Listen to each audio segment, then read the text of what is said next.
You'll never be anything in the military, my family told me. So I stayed quiet. Didn't argue. Didn't prove anything.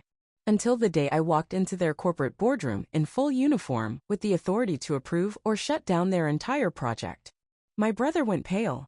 My father couldn't speak. And for the first time, they had to listen. Want to know how I got there? Keep watching. I'm Sloan Mercer and I'm 30 years old. My fingers were sweating on the steering wheel as I drove approaching the house where I grew up. After being away for 7 years, I was coming back with a colonel's insignia concealed in my luggage. My military career had always been written off by my family. They had no idea that things would alter at my father's business function tomorrow. I pulled into the driveway, inhaled deeply, and got out. I was surprised to see that nothing had changed when I first entered via the front entrance. The corridor was lined with the same old family portraits. The living area was filled with the same shabby furnishings. The same verdict was still looming. My mother, Evelyn, had always refused to change the old curtains, so my small-town Montana childhood was preserved like a time capsule. Without bothering to come greet me, my mother cried out from the kitchen, "Sloan, you made it." When she spoke to me rather than my brother Carter, her tone always included a hint of displeasure. I put my luggage down and walked around the house, feeling my way across places I knew well.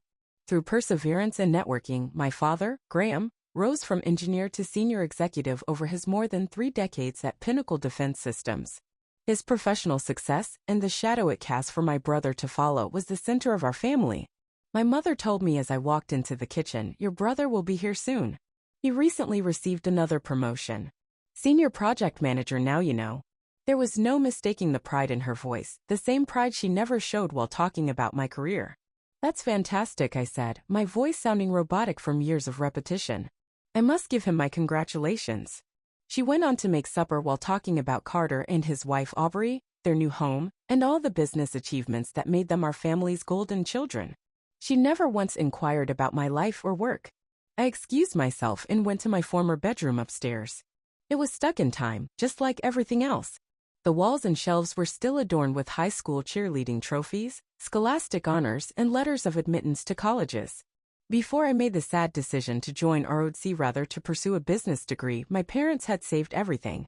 They didn't put on exhibit any mementos of my military experience, such as newspaper articles about deployments or promotions, shadow boxes with my attained ranks, or pictures from my commissioning ceremony. They believed that once I decided to put service before business achievement, I had wasted my talent. I recalled the evening I informed them of my ROTC scholarship as I sat on the bed I had used as a child and ran my hand over the well-known bedspread. My father had looked at me so disillusionedly that I nearly had second thoughts. He had remarked, "Sloan, the military is for people with no other options. You're more intelligent than that." At Pinnacle, they had already been preparing Carter to become my father's successor. The proposal had been enthusiastically accepted by my brother, who thrived on the favoritism and took every chance to remind me of how much more successful he would be. I carefully took out the garment bag that held my dress uniform after opening my suitcase. My father had indicated that Sabrina Vaughn, the CEO of Pinnacle Defense Systems, would be visiting their branch tomorrow for their annual leadership conference. My family was unaware that, after years of devoted dedication and skill, I had been promoted to the post of military liaison for the $1.8 billion defense contract between the Army and Pinnacle. Faster than virtually anyone in my division's history, my finger traced across the Silver Eagle insignia of my colonel rank. Specializing in cybersecurity defense systems, the same technology Pinnacle was hired to develop, I was one of the youngest colonels in the contemporary Army at the age of 28. I made sure my uniform was concealed behind some old clothing before gently hanging it up in the closet. I would put up with one more dismissive and condescending family dinner tonight. It would be different tomorrow. Carter's presence was announced by the ringing of the doorbell. I squared my shoulders as if I were going into combat, took a deep breath, and went downstairs to confront my family. The enormous personalities seated around the table made the dining room feel smaller than I remembered. Carter, my brother, and Aubrey, his wife, had come in fancy business casual clothes that shouted corporate success. Not surprisingly, my cousin Marin had also been invited. She was a financial director at a major bank and was frequently cited as another role model for what I ought to have been. "Remember Marin, Sloan, as though we hadn't shared a childhood," my mother said. She recently closed a deal worth millions of dollars for her bank. I said, "Hello, Marin," and gave her a sincere grin.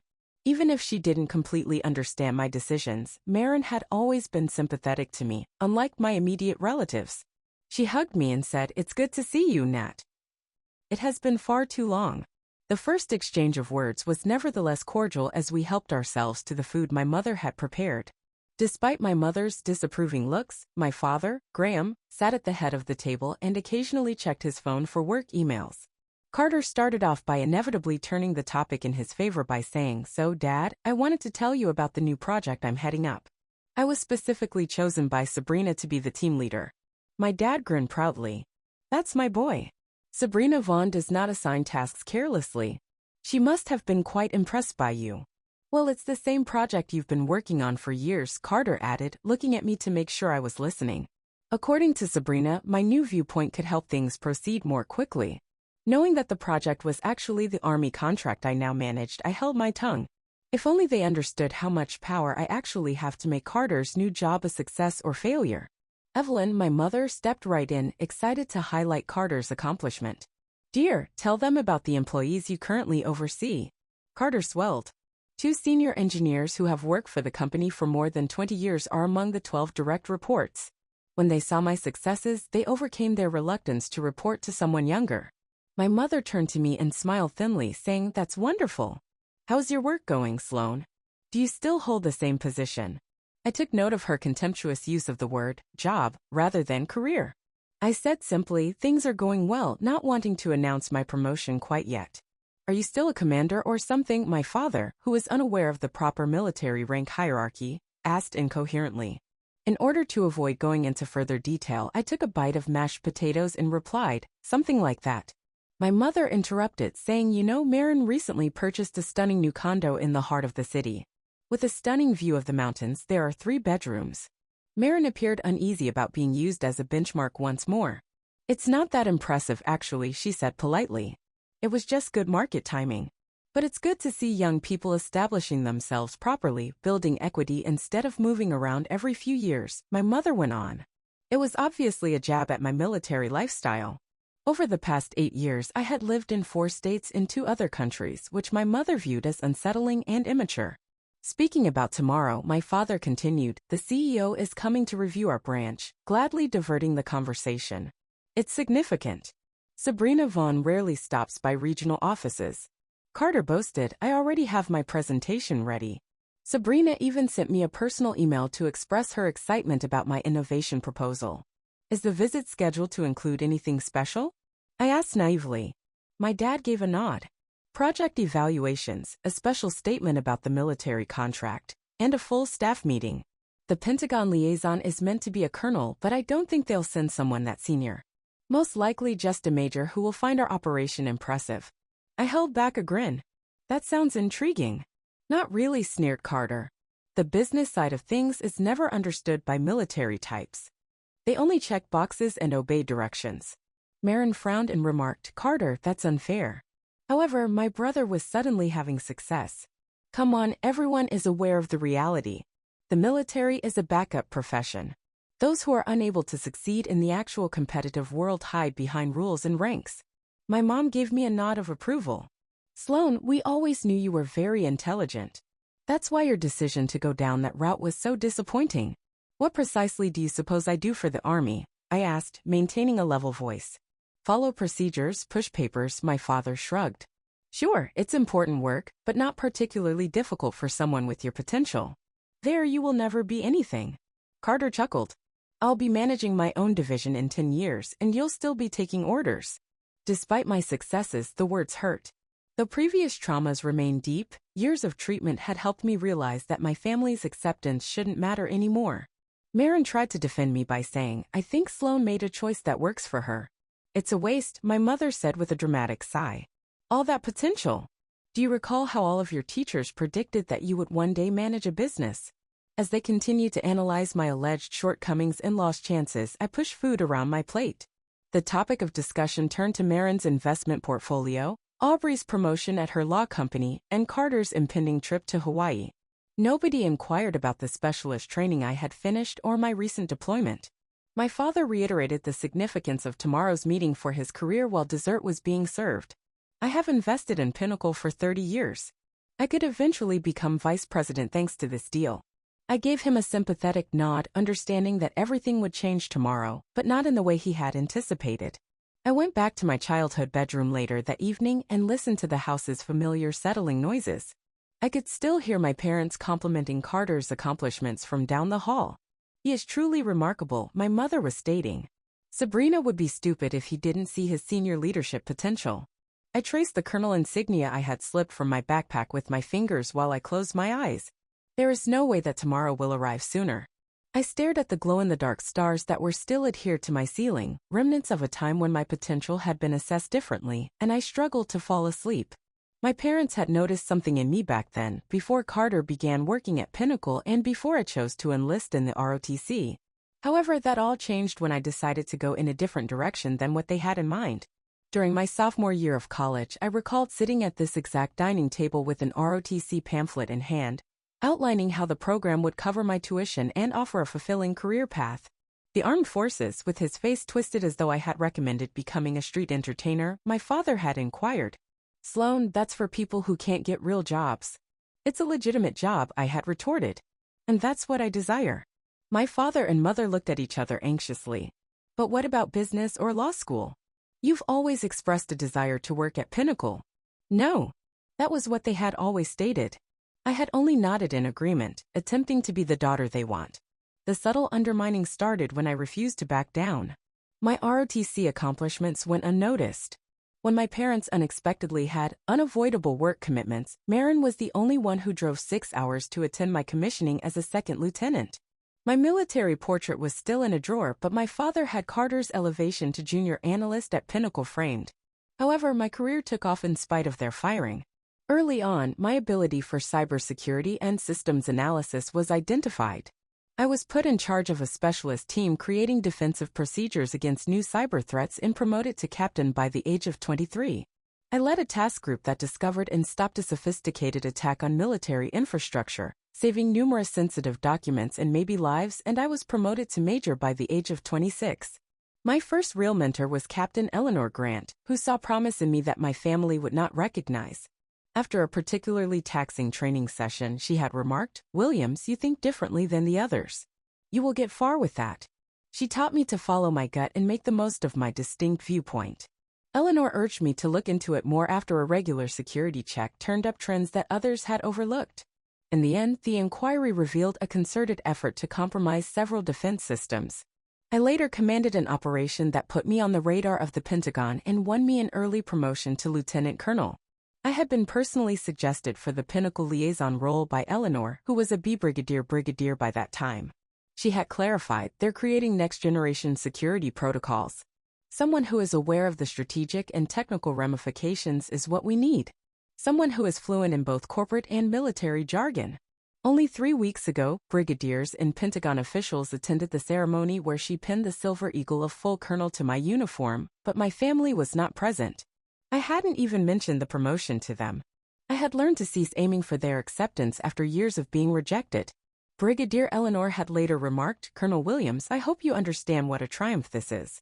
The youngest colonel in the history of the Cyber Command." I was aware of it, but my family wouldn't fully comprehend what I had achieved until tomorrow. It was a huge Pinnacle contract. $1.8 billion will be used to create cutting-edge cybersecurity technologies for military use. As liaison, I had the last say on all significant choices, including budgetary allotments, implementation schedules, and technical specifications. I would be supervising my brother's and father's work, to put it literally.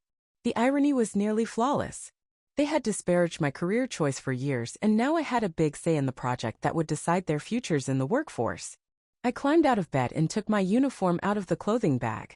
Even in the low light of my little bedroom, the brass buttons on the spotless dark blue silk shone. I brushed my fingertips across the rows of medals and ribbons, each one symbolizing accomplishments, sacrifices, and missions my family was unaware of.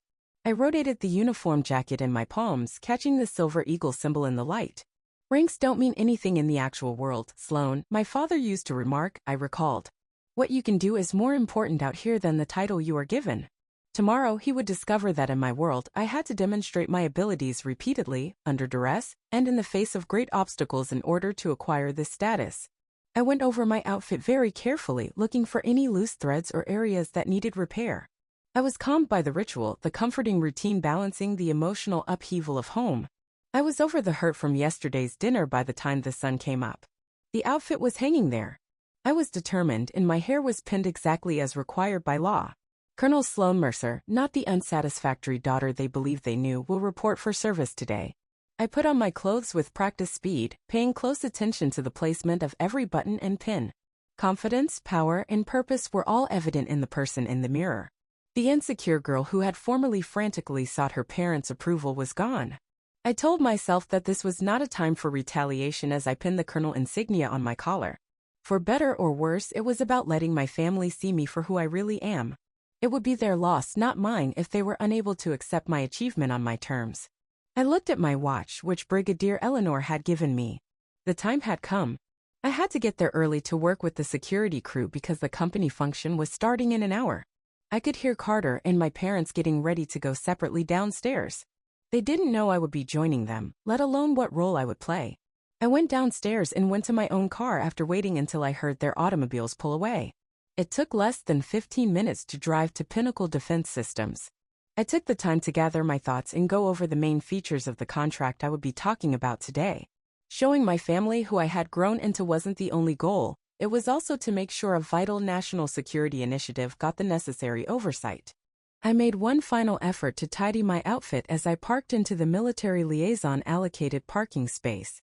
It felt much more natural to me to bear the burden of responsibility than it ever did to bear the weight of family expectations. Regardless of who might be looking, it was time to assume the role I had earned. Before me stood the headquarters of Pinnacle Defense Systems, a shining testament to business success and military-industrial cooperation. Some of the nation's most cutting-edge technological advancements, including the cybersecurity systems I was now in charge of managing, were located in the Glass and Steel building. As might be expected for a facility handling several classified programs, there was strict security at the entry. When I walked up to the guard station, 2 security guards saw my clothing and rank and instantly straightened. The first guard recognized the silver eagle on my shoulder right away and said, "Good morning, Colonel. Please let me see your identification." I showed my project authorization and military ID. Sloan Mercer, Colonel. Project Aegis contact with the Pentagon. As he completed my clearance, the guard's eyes widened a little.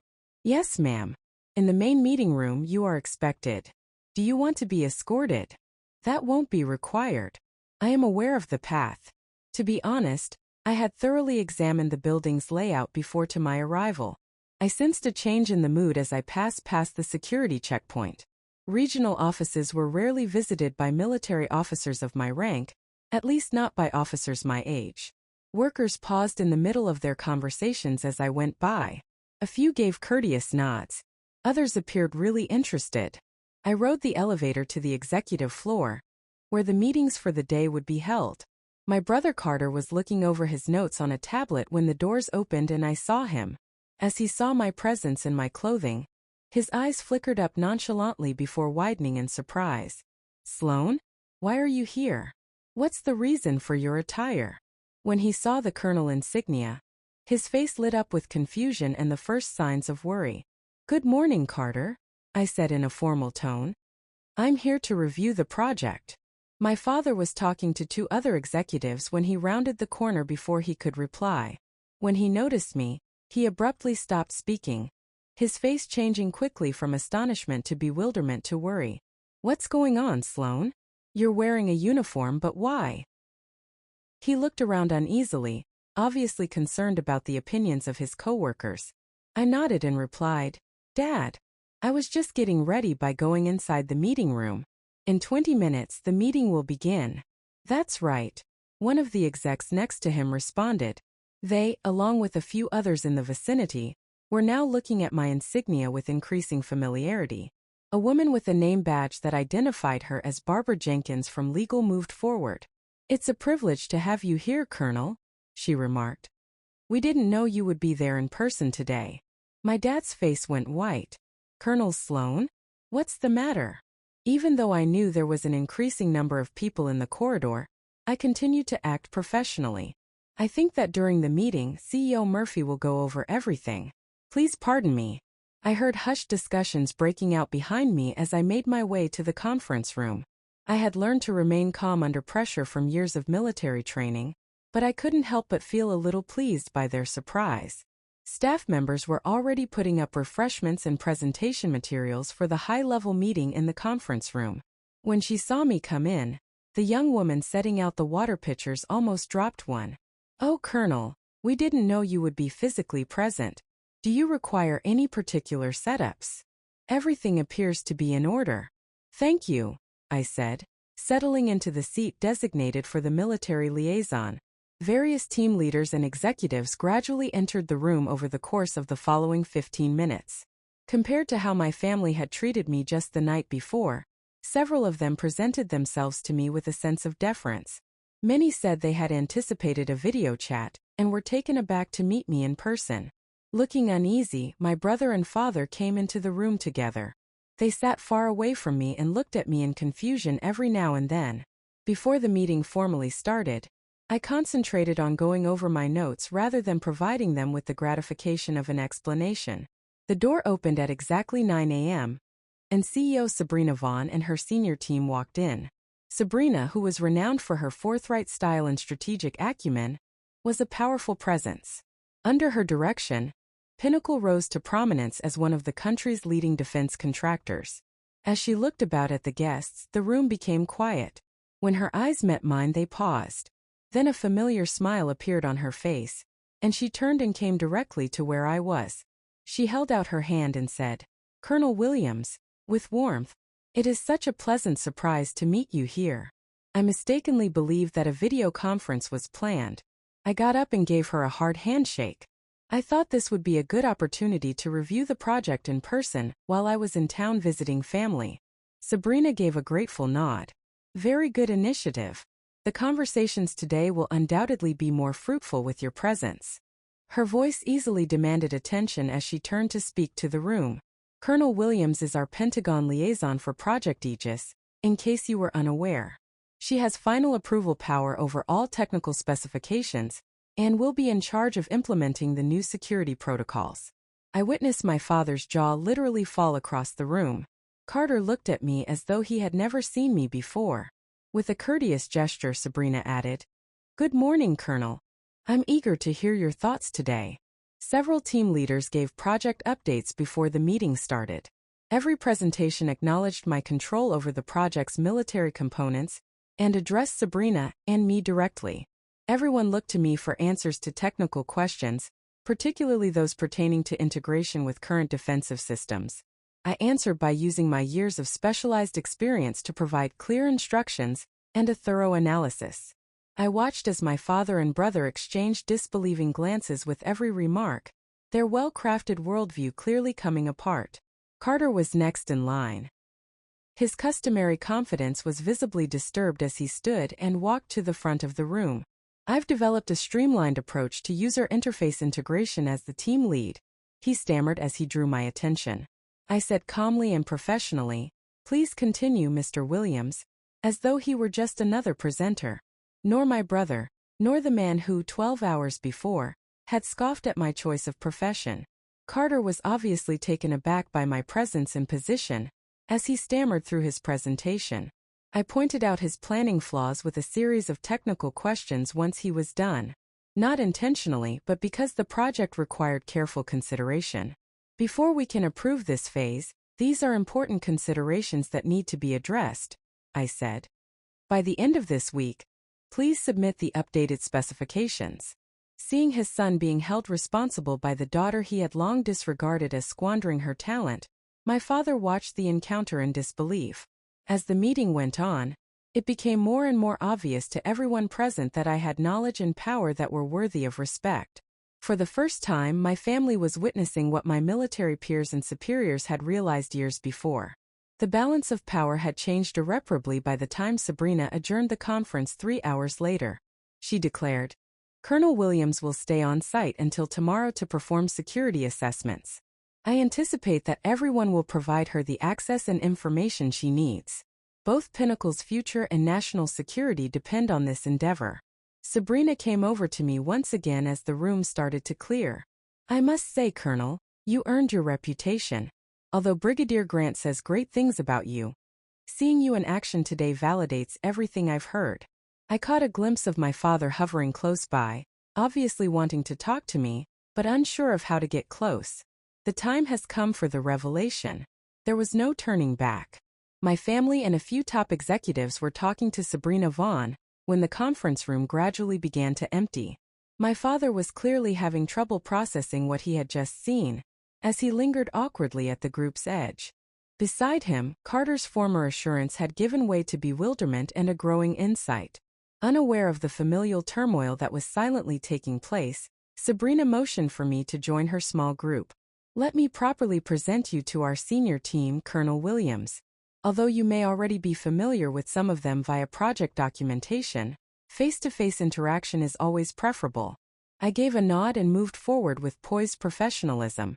In an act of collegial respect that would have been unimaginable between a CEO and a junior team member, she put a gentle touch on my shoulder. This is Colonel Sloan Mercer, the Pentagon's main point of contact for Project Aegis, everyone.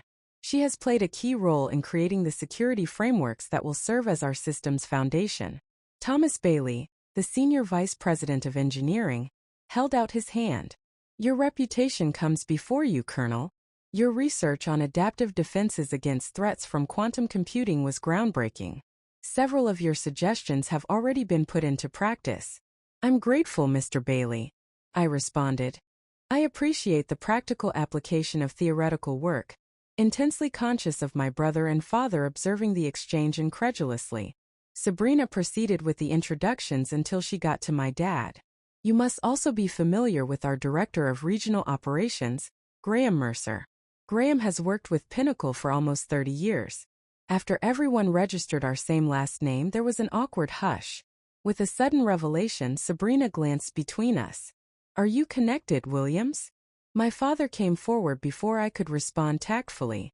He said, She is my daughter, in a voice that was a complicated mixture of bewilderment and something more. I had never heard him say anything like this before. Was it respect? Your daughter. Sabrina seems truly taken aback. You never said that your daughter was Colonel Williams, Graham. Our largest military contract has been managed by Colonel Williams. My dad stumbled. I had no idea what Sloan's current role was. Sabrina's eyebrows sprang up as she faced me. Even though I could feel the undercurrent shifting all around me, I continued to act professionally. I remarked plainly, my family and I haven't had much opportunity to discuss my career progression. Unable to control himself, Carter moved forward. You're not serious. Are you the colonel that everyone has been discussing? The one who has given the project's ultimate approval? Yes, I said. Since I was promoted to full colonel 8 months ago, I have been in charge of Project Aegis. 8 months? My father said it again in a hollow voice. After 8 months as a colonel, you never told us. Sabrina was obviously aware that she had fallen into something personal, as she appeared more uneasy. Well, she remarked tactfully, this is definitely unexpected. Maybe you could give the squad a direct explanation of your job, Colonel Williams. We should make the most of your being here in person. I nodded slightly in appreciation for the reroute. Obviously. The project overview appeared on the presentation screen as I walked to the front of the room and turned it on. I started by saying, Project Aegis is a $1.8 billion investment in next-generation cybersecurity infrastructure. It is my responsibility as the military liaison to make sure that all developments adhere to Pentagon security and specification criteria. In addition, I am in charge of interagency collaboration, data protection strategy, and budget compliance. I saw the executives' faces change as I spoke, going from inquisitive to respectful. My brother and father were no longer the center of attention. They sat quietly. They were now witnesses to something they had never thought possible. The sister and daughter they had long undervalued standing at the front of the room, exuding not only power but also awe. My thorough understanding of the strategic ramifications, as well as the technical aspects, proved why I was in my position. I went on, allowing the words to linger in the room. My approval is required before proceeding with any major design decisions, budget allocations, or implementation strategies. This covers hiring choices for important roles. After boasting about managing a new team on the project, my brother must have paled at this last point. As I completed my overview, Sabrina gave me a nod of approval. We are lucky to have Colonel Williams leading this effort, as you can all see. Her authority in this field is unassailable, and her experience is unparalleled. A number of the execs took notes as they nodded in agreement. My father's demeanor was unreadable as he sat stiffly in his chair. In order to evaluate our success in resource allocation, Colonel Williams will actually be conducting performance reviews of each team lead over the course of the next 2 days, Sabrina added. Carter's face turned ashen instead of pale. He had laughed about my profession being worthless just last night, and now I would be judging his performance. Sabrina drew me aside as the meeting came to a close. I didn't know Graham was your father, Colonel. Your family must be very proud of this time. I smiled diplomatically. This is undoubtedly a momentous occasion. Well, they ought to feel quite proud. You have done outstanding work. I've expressed to Graham on numerous occasions how lucky we are to have such a capable military partner on this project. My father came over and heard the conversation. Now, his face was a mix of bewilderment and something I had never seen in him before. Growing remorse. Sloane, he said, obviously unsure of how to address me. We need to talk. Of course, I said, continuing to seem professional. The security team and I are having a quick meeting. Then at 11:13 a.m., I can meet you in your office. He nodded silently, not used to me giving him scheduling instructions. I heard bits and pieces of the executives' whispered talk as they filed out. Were you aware that Colonel Williams was Graham's daughter? With connections like that, it's no wonder she rose so fast. Thomas Bailey interrupted the rumors with, actually, I heard she refused any family connections. Did everything based on merit. My father stopped dead in his tracks when he heard that final remark clearly across the room. There was no mistaking the implication. My family wasn't the reason I got where I was. Rather, I got there despite them. Finally, the truth was emerging, and with it, the chance for long overdue comprehension. I knocked on my father's office door at exactly 11 a.m. I could see Carter, my mother, and my father through the glass divider. After the discoveries of the morning, my mother was obviously summoned to the office by someone. My father called, his voice devoid of its customary tone of authority. Enter. Still wearing my full outfit, I entered and shut the door. Evelyn, my mother, was sitting on the edge of a chair, her face vacillating between bewilderment and what appeared to be terror. Carter had his arms folded tightly across his chest as he stood close to the window. My father motioned to the chair across from his desk and said, "Please sit down." With my hands folded behind my back and my feet shoulder-width apart, I instinctively responded, "Thank you, but I prefer to stand." Before my father finally spoke, there was an awkward silence in the room. "What kept you from telling us? All this time we believed." "What did you think, Dad?" Calmly I asked. "That my potential was being wasted? That I would never be useful in the military? That I was trying to avoid genuine rivalry?" I said, without raising my voice, the exact words of their previous dismissals. "We were unaware," my mother said. "If you didn't tell us, how could we know?" I answered, "I invited you to every promotion ceremony. After every new assignment, I made a call. When my work was declassified enough for public recognition, I sent articles via email." My father, still trying to comprehend it, said, "But a colonel, that's a really high rank." "Yes," I said. "It's about the same as a corporate vice president." The comparison came out just as I had anticipated. My brother and father both sat up a bit more. "And you're in charge of our contract?" Carter's tone sharpened as he asked, "Is that the reason you've returned home? To surprise us and make me look foolish in front of Sabrina?" I said calmly, "I came home because it's been 7 years. And you are my family in spite of everything." Although admittedly convenient, the contract review's timing was coincidental. "Easy." My father said it again, his tone hardening. "You suddenly appear at my place of employment, dressed in uniform. Are you aware of how this appears?" My father's voice rose as he inquired. "People will believe that I assigned my daughter to our project through nepotism." That made me giggle. Dad, in order to avoid that impression, I have avoided any association with your company during my career. I was given this job by Brigadier Grant because to my experience with adaptive cybersecurity systems and my track record of implementing such systems. Brigadier Grant, my mother raised her eyebrows and inquired. My commanding officer and mentor, I clarified. Over the years, she has been what you could have been, encouraging, tough when needed, and proud of my achievements. The words hit home. I saw my mother flinch. So this was all about showing us up? Carter demanded. Making us look foolish for not believing in your military career? No, I answered firmly. This was about doing my job. The job I've trained for, sacrificed for, and excelled at. It is not my duty that you never took it seriously. My father jumped up, his rage finally piercing the shock's haze. You had the opportunity to alert us. You purposefully led us to believe that you were still a junior officer putting out paper. Would it have made a difference? Quietly, I inquired. When was the last time any of you genuinely cared about my career? Not a single one of you made any meaningful inquiries about my life or career during supper last night. It was all about Marin's apartment in Carter's promotion. Sharp and indisputable, the truth of that hung in the air. My mother murmured feebly, we always wanted what was best for you. No, I informed her. You want what you believed would be best for me. You wanted me to go the route you recognized and appreciated. Instead of taking into account the possibility that I could know what was best for my own life, you declared my decision to be invalid when I made a different one. My father's rage subsided as he leaned back in his chair. Your brother carried out the strategy. He is doing fine. I said with sincerity, I'm happy for Carter. But I was never going to follow that route.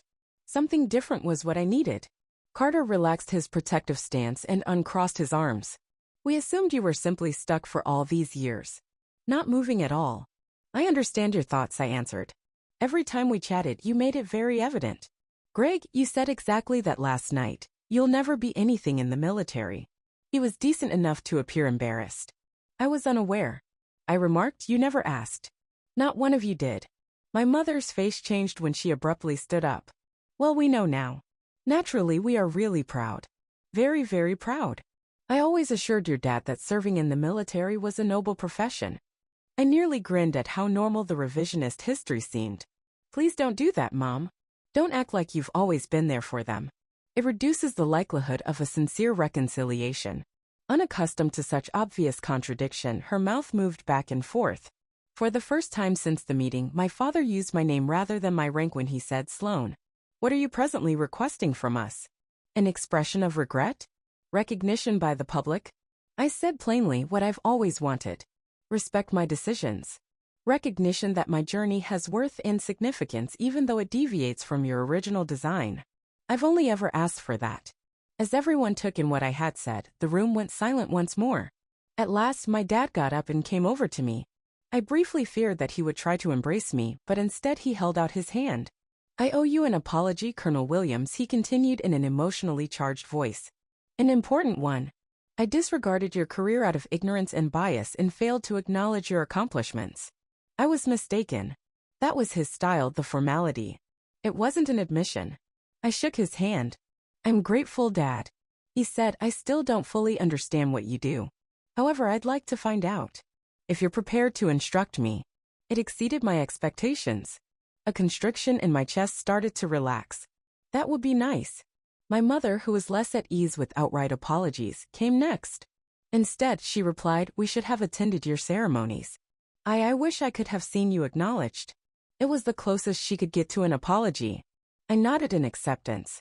Carter stayed near the window, obviously having internal conflict. At last he said something. You are superior to me then. By a large amount. Greg, this is not a contest.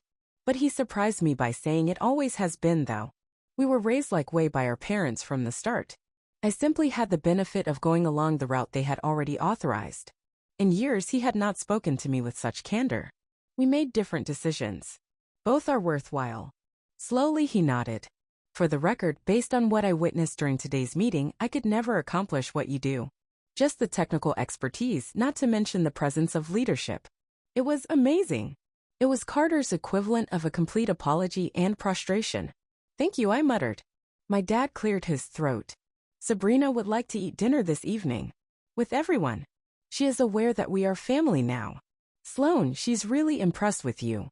I know, I responded plainly, letting a tiny smile slip into my lips. My father shook his head, this time with what appeared to be sincere appreciation, and said, "Of course you know. At this point, you probably know more about this company's operations than I do." "Just the parts that are classified," I said. And he laughed for the first time in years. A genuine, spontaneous chuckle. The room's tension had changed. Not lost, but changed. It had been replaced with something uncertain but hopeful. Years of termination had to be dealt with and harm needed to be fixed. However, I felt as though my family was seeing me for the first time. Seeing me, really? I looked at my watch and remarked, "I have another meeting. However, I would be delighted to have dinner with Sabrina tonight with all of you." My mother yelled, "Sloan, we," as I turned to go. The words were difficult for her. "I understand, Mom," I answered softly. A moment at a time. They had time to adjust to this new reality before I shut the door behind me. After all, their sister, their daughter, wasn't nothing. She had earned every ounce of the respect she currently enjoyed because she was Colonel Sloan Mercer. I invited my family to supper at my house in Washington, D.C. 8 months later. Apartment. Although it was very different from my childhood home in Montana, the roomy 2-bedroom condo with a view of the Potomac had become my haven in recent years. Although our family dynamic was constantly changing, there was no denying the progress that had been made. My father, Graham, was the first to come with a framed news piece regarding my involvement in Project Aegis' successful execution. He proudly displayed it in his office after having it professionally mounted. With a hint of shyness, he replied, "I thought you might want a copy for your wall as well." A picture of me in uniform, standing at the project launch with Brigadier Rowan Chase and Sabrina Vaughn, was included in the story. "I'm grateful, Dad." "That's considerate," I said, sincerely moved by the gesture. He wouldn't have cared about such military honors 8 months ago. Next came my mom, Evelyn, with a homemade apple pie, which was a favorite of mine as a kid. She continued to make uncomfortable but earnest attempts to connect. She was no longer seeing parallels between Marin, Carter, and me. Rather, she inquired honestly about my work, or at least the unclassified portions of it. Looking around at the tasteful yet simple decor, she remarked, "Your apartment is lovely, Sloan. Very orderly and tidy." I jokingly said, "Military precision." And rather than taking that as an opportunity to be critical of my choice of profession, she really chuckled. Finally, Carter and Aubrey showed up with a pricey bottle of wine. My brother's change had been the most unexpected. Once the first shock subsided, he had come up to me with genuine interest in my job and future. As we sat in the living room before supper, he started, "I put the security measures you recommended last month into effect. I was considered a genius by the crew for having conceived of them." I arched an eyebrow. "Did you acknowledge the right people?" He gave a sheepish smile. Finally, after savoring the compliments for around 5 minutes. "But really, everything has gone smoothly with the implementation. The customer is impressed." "Well done," I answered earnestly. "Your team does a good job." No family platitude had meant as much to him as that straightforward, professional recognition did today. He no longer viewed me as his younger sister but as a co-worker deserving of respect. My father, who had been studying the military decorations that were shabbily arranged on my bookshelves, turned to face me. "I came upon the article concerning the cyber attack that you averted last year. Although I didn't fully comprehend the technical aspects, it sounded important." "Yes," I affirmed. "We were lucky to catch it early." "Were lives on the line?" he inquired, starting to understand the significance of my effort. "Possibly, sure. Everyone is impacted by infrastructure security." He gave a contemplative nod. "I always assumed that serving in the military involved engaging in direct warfare. The cyber battlefield never occurred to me." "The majority of people don't," I admitted. "We can be effective in part because of this. We are not always anticipated by our adversaries." I excused myself to answer the doorbell when it rang. Despite being off duty, Brig General Eleanor Grant stood in the corridor looking immaculate in her uniform. She smiled warmly as she said, "Colonel Williams." "Brigadier," I said back, moving aside. "We appreciate you coming tonight." In addition to the fact that Eleanor was in town for meetings, I had invited her because I wanted my family to see the person who had supported me when they had not. As we made our way back to the living room, I said, "This is my mentor and commanding officer, Brigadier Rowan Chase. This is my family, Eleanor." My father got up instantly and held out his hand with the deference he would accord any senior official. "It's an honor, Brigadier Grant. I am aware that we owe you for seeing Sloan's potential." Eleanor gave him a hard handshake. "Mr. Williams, the possibility was always there. All I did was create the conditions for it to thrive. My mom hurried forward. Make yourselves comfy, Brigadier. Dinner will be ready soon. The discussion flowed more effortlessly as we walked to the dining table than at any family get-together I can recall. My parents learned about the society I lived in from Eleanor's stories about military life, which she scrupulously avoided revealing any sensitive information about. She informed them during the main course that Sloan created a simulation program that is now required training for all cybersecurity personnel. Her method decreased successful breach attempts by 71% in training scenarios. I watched as my parents took it all in and, maybe for the first time, they actually listened to what I had accomplished. We were unaware, my mother muttered. We had no idea what you were actually doing for all these years.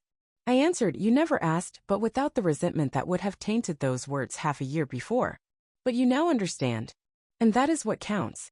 Carter assisted me in washing up after supper as our parents carried on their conversation with Eleanor. He muttered, I thought I was ahead of you in the game of life for years. Making contacts, moving up the corporate ladder, and getting promoted, but you were playing a whole other game. At a somewhat greater level. I told him, Greg, it was never a competition. Now I realize that, he acknowledged. And I apologize for turning it into one. It would have seemed impossible to have these true moments of connection during that traumatic family meal 8 months ago. Even if the mending wasn't total, it might never be, it was genuine. My father later raised his glass in salute as we sipped coffee and ate my mother's apple pie. In a firm, proud voice, he said, to Colonel Sloan Mercer, who's shown that you may reach remarkable places by pursuing your own path. Even though we weren't quick to recognize it, we are now quite proud. Together with the others, I raised my glass, experiencing a calmness that I hadn't experienced in my boyhood home in a long time. I was no longer defined by the approval I so badly wanted from my family. However, their acknowledgement was restorative. It was never about proving them wrong in the end. Whether they liked it or not, it was about becoming who I was supposed to be. The achievement was not that they now respected my decisions at last. The problem with genuine retaliation is that it doesn't always include confrontations or explosions. Sometimes all it takes is living a good life, overcoming suffering, and allowing your accomplishments to overshadow your sorrows. Don't waste your time trying to prove yourself to individuals who didn't perceive your value if you've been deceived or fired. Establish limits. Get better. Expand. And let go gracefully if you're ready. Have you experienced a similar situation?